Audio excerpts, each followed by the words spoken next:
Moins tu en fais pour un homme, mieux tu te sentiras et mieux il se sentira aussi. Si tu ressens de la fatigue ou de la frustration dans tes relations amoureuses, c'est probablement parce que tu es en train d'agir dans une énergie qui ne te correspond pas, l'énergie masculine. Cette énergie de faire, de pousser, de tout contrôler, c'est l'énergie qui est tournée vers l'extérieur, une énergie d'action.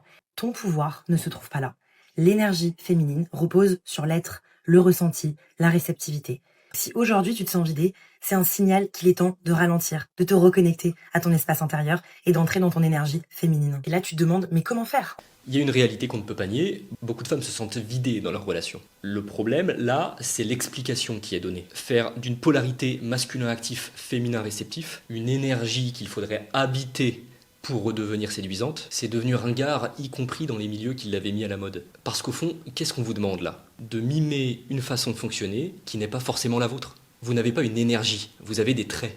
Sandra Bem l'a montré dans les années 70, les traits codés féminins, chaleur, intuition, et masculins, planification, assertivité, sont portés par les hommes comme par les femmes en proportion individuelle.